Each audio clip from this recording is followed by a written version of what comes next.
You're watching Clear Cut. Welcome back. I'm Michelle McCory.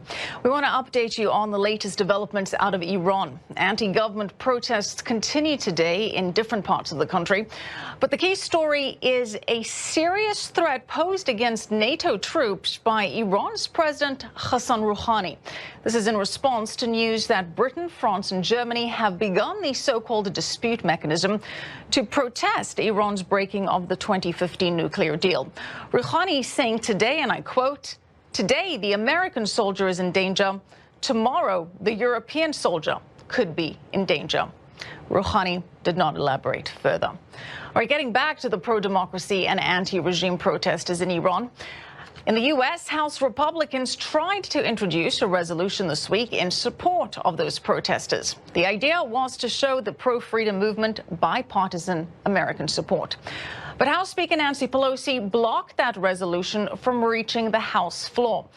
You'll also remember that on Sunday, Pelosi repeatedly refused to say if the U.S. should support the Iranian protesters when she was asked during an interview about that topic on ABC News.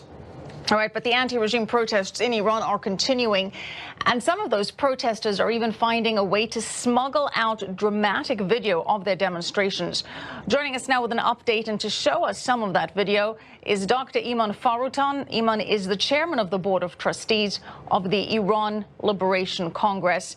Iman, good to have you with us. Your organization sent over some videos smuggled out of Iran by the protesters. One of them includes footage of protesters attacking a base for a division of Iran's Revolutionary Guard Corps. The base was used by the Basij force. Let's watch it first, and then we'll get your reaction.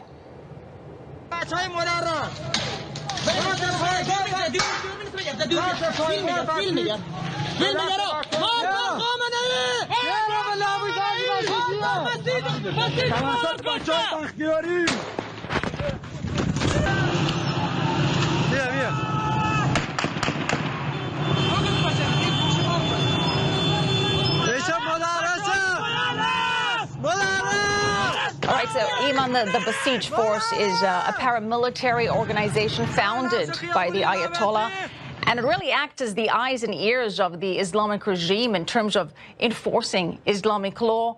We see protesters attacking one of their bases. Explain how significant this is. Hi, Michelle. Thank you for having me back. Just to clarify, I'm not sure that if this video was smuggled out of Iran. This came to us late last night from one of the channels, a few channels that we have where these videos come in. It could have been from inside Iran where internet was still positive, or it could have been taken to outside. So therefore, I want to clarify, we don't want to take credit for smuggling video. However, the main point is that attacking a Basij or a location, which, by the way, had been done before. This also during a few weeks ago when 1,500 Iranians were killed, quite a few Basij locations were attacked. But this is very powerful because this is coming right after a few days that, the big, huge warnings about Qasem Soleimani. So that you could see that they actually filmed it. They put it on fire. They showed the sign in Farsi up there. It says, "Payegah Muqawamat Basij Hazrat Wali Ast." That means the base of the Basij for, I don't know, everything religious that they name. And then there's a video of a motorcycle. The motorcycle belongs to one of the Basij forces. They put on fire. And this is the city of Desful in Iran. All right, and as you say, it's quite significant because they're fighting back there. What are your sources on the ground saying? Is force being used against the demonstrators?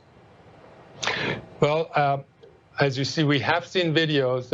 You probably have seen the videos of that lady, the young woman who was shot in the leg. But we also have another video that maybe we hadn't sent you that, but that it actually shows how the police force beating up this person and then putting this electric shock against his body. So we hear a lot that they're being forceful. We haven't heard any massive shootings and killings. And I think that's because there's supposedly right now a lot of human rights organizations inside Iran reporting, and they cannot take another bad news publicity after the shoot down of the Ukrainian plane. And of course, there's a distinction because during the November-December protests, the regime had given shoot-to-kill orders with regards to the demonstrators. So it's not that extreme right now. Absolutely. It's not that extreme. However, what I can tell you, latest news that the regime and Khamenei are in panic. Khamenei, for the first time in 8 years, announced that this Friday he's going to go and actually lead the Friday prayers. We also have news that they have ordered all the Basij, all the forces, all the people they can gather to come to Tehran when he's going to go and do that prayer to put up another show of support for him, and which is not basically just to show that he has support, but he doesn't. We also have heard another news just lately that 2 diplomats of Iran inside the country of Albany were kicked out today due to suspicious activities, which usually means that they've done something wrong with regard to being spies or doing something worse than that. So we heard in the video the protesters chanting death to Khamenei. How do you see the protests evolving? Will they be able to maintain a momentum, and to what end?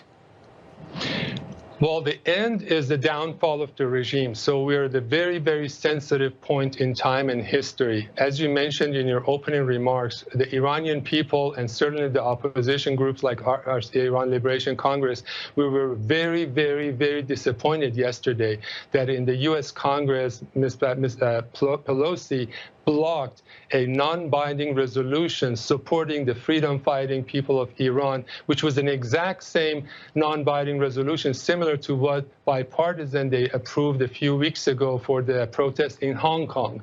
So this is sending a very bad message to the people of Iran. They're standing in front of bullets.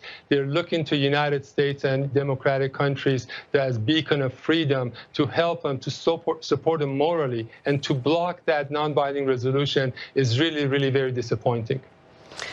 It is indeed. All right, Iman, thank you so much. We'll check in with you later in the week. Iman Foroughtun. Thank you very much.